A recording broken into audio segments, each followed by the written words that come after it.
Internet. Je t'annonce officiellement que c'est peut-être bien terminé, cette saga de l'OGL. Alors pour ceux qui ont jamais entendu parler de ces trois lettres-là et du tollé que ça a soulevé dans la communauté de Donjons Dragons, eh bien, OGL, ça veut dire Open Game License. C'est la licence libre qui, depuis 23 ans, permet à tout le monde de produire du contenu jeu de rôle pour le jeu Donjons et Dragons. Et récemment, il y a eu tellement d'inquiétudes par rapport à cette licence-là. On croyait qu'elle était pour changer, on croyait qu'elle était pour être annulée. Et aujourd'hui, donc, notre bon vieux pote Kyle Brink, le producteur du studio Donjons Dragons, a annoncé via un tweet toutes les nouvelles mesures qui étaient proposées dans la dernière nouvelle OGL. Presque tout va disparaître. Donc effectivement, ils avaient proposé un sondage à la communauté pour savoir ce qu'on en pensait et vous avez été nombreux à répondre. Donc je sais qu'il y avait des rumeurs qui avaient circulé un petit moment, qui ont été démenties selon lesquelles Wizard of the Coast, l'éditeur, ne lisait pas les sondages. Eh bien, ça semble être démenti ici parce que ces chiffres-là, ils ne sont pas flatteurs. Mes amis, 88% des répondants du sondage disent qu'ils ne publieront pas de matériel de jeu de rôle sur table pour la nouvelle OGL 1.2. Ils en voulaient pas. 88%! C'est énorme, là! Puis, c'est mon vieux Kyle Brink qui publie ça, là, ici, en faisant, ben oui, notre OGL, mais ça a l'air que 88% des gens pensent que c'est de la merde. 89% des gens étaient insatisfaits de la déautorisation de la licence originale. Et finalement, 62% des gens étaient satisfaits de voir le SRD, donc les règles de Donjons Dragons, passer en Creative Commons, c'est-à-dire qu'ils seraient, à toute fin pratique, accessibles à tous, et ce, pour toujours, de façon irrévocable. Et les 62%, on s'entend que ça n'a pas l'air d'être une majorité, oui, c'est plus que la moitié, mais les gens qui n'étaient pas contents, c'était surtout à cause de la quantité de matériel qui était placé en Creative Commons. Donc, c'était pas l'ensemble des règles de la 5e édition qui était données à la communauté, c'était une partie des règles. Donc, mon vieux pote Kyle Brinks annonce qu'au vu de ce retour massif de la communauté, il y a 3 éléments qui vont être mis en place dès aujourd'hui. Le premier élément, OGL 1.0a va rester tel quel, non touché, intact. Alors pour les fans de la bonne vieille licence, celle qu'on retrouve dans un paquet de nos éditeurs indépendants préférés, que ce soit de Pathfinder à Delta Green à Goodman Games, ça va rester. Demain, vous pourriez publier sous 1.0 si vous voulez, il n'y a pas de problème, vous pouvez l'utiliser. Ça va rester. Qui aurait pu croire? On l'avait donné pour morte, cette licence. Deuxième annonce. Tout le SRD 5.1, toute l'entièreté du document, c'est un gros document de quasiment 400 pages, c'est presque toutes les règles de Donjons Dragons 5e édition, vont être disponibles en Creative Commons License à partir d'aujourd'hui.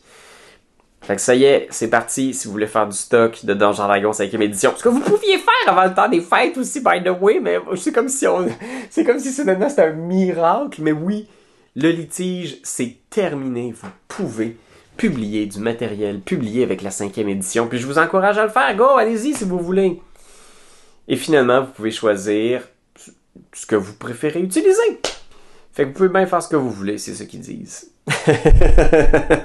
On se rappelle que je suis pas un avocat, hein, puis que je suis juste un YouTuber. Fait que prenez ça avec un gros grain de sel. Hein? Et finalement aussi, on spécifie que comme cette licence-là, l'entièreté de 5.1 passe en Creative Commons, il n'y aura pas de politique spéciale pour les tables virtuelles. Fait que Roll20 vont pouvoir faire de l'animation s'ils veulent, ils ne seront pas poursuivis. Puis hey, me semble que c'est juste le gros bon sens. Ils pouvaient pas empêcher les gens de produire de l'animation ou du contenu jeu de rôle en 3 dimensions. Ça fait juste pas de maudit sens et on dirait finalement que mon bon vieux pote Kyle a compris Et peut-être qu'il y a des gens chez Hasbro aussi qui ont compris. Je ne sais pas si c'est étranger au fait qu'ils ont dû faire des mises à pied massives cette semaine et qu'il y a un film de Donjons Dragons qui s'en vient à la fin du mois de mars et que peut-être ils en avaient assez de se débattre avec la communauté sur des affaires qui sont, disons-le, absolument absurdes. Je suis un peu content que cette histoire se termine, qu'on arrive au bout de cette saga, qu'on tourne la page. Parce que oui, il y a des gens que vous allez voir en ligne peut-être qui vont être encore inquiets. Puis je pense que ça vaut la peine de rester attentif au développement futur de cette histoire. Mais pour vrai, on peut-tu retourner à juste jouer à Donjons Dragons puis pas avoir à sentir qu'on qu'on contribue à un régime de terreur?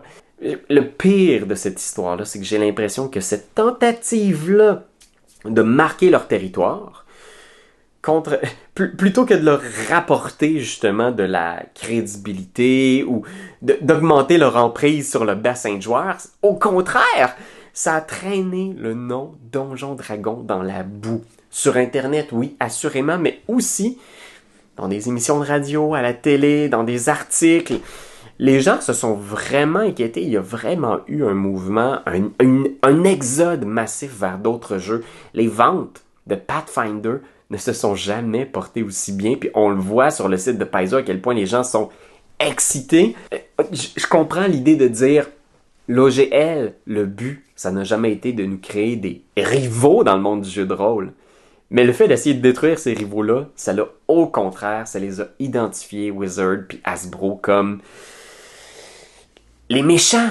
Puis c'est absurde de vouloir te peindre là-dedans, dans ce rôle-là, dans cette situation-là. Donc après toute cette tempête médiatique, où est-ce que ça laisse Donjon Dragon? Ben ça nous ramène un petit peu à la situation initiale devant le temps des fêtes. Ça a été beaucoup de bruit pour rien. J'ai l'impression que beaucoup de gens vont garder un goût très amer de cette histoire-là dans la bouche. J'ai déjà vu des gens qui avaient dit, qui faisaient plus confiance à Wizard, qui voudraient plus jamais couvrir leurs aventures ou leurs produits, qui voulaient pas toucher à la nouvelle édition du jeu. Puis je les comprends. C'est important de se le rappeler, là. Ça ne sert à rien d'attaquer les gens qui aiment ce jeu-là. Ça ne sert à rien d'attaquer les gens qui créent du contenu pour Donjon Dragon, que ce soit les artisans, les designers chez Wizard of the Coast, ou les gens de la communauté rôliste francophone qui produisent du contenu 5e édition, puis qui vont en produire pour la prochaine édition de One D&D. Jouez ce que vous voulez. Jouez ce que vous aimez. Si vous aimez la 5e édition puis que vous voulez continuer de jouer, allez-y, lancez-vous, faites-le. Puis moi, j'ai beaucoup réfléchi aussi à ça, parce que moi-même, j'éprouve un énorme malaise avec cette situation-là, mais j'aime Donjon Dragon profondément, puis mes groupes de joueurs aiment ce jeu-là aussi.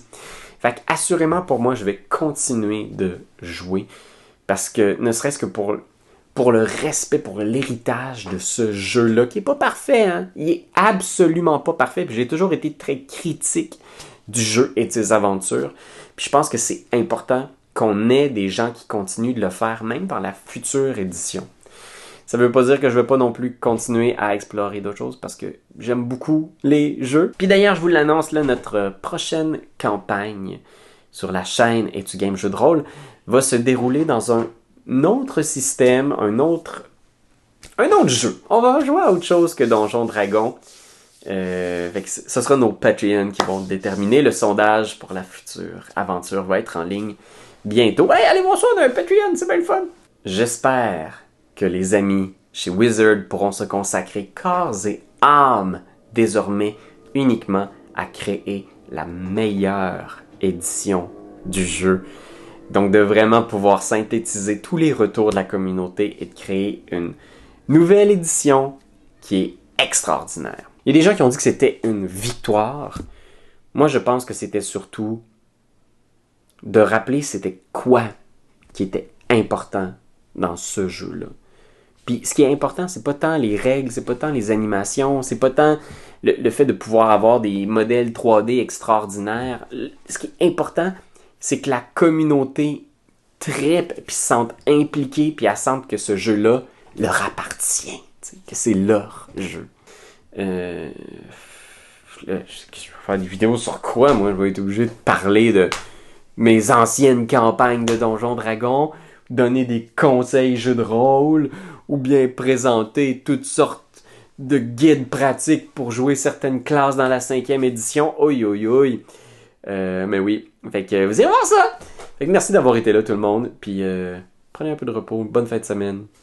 Ciao!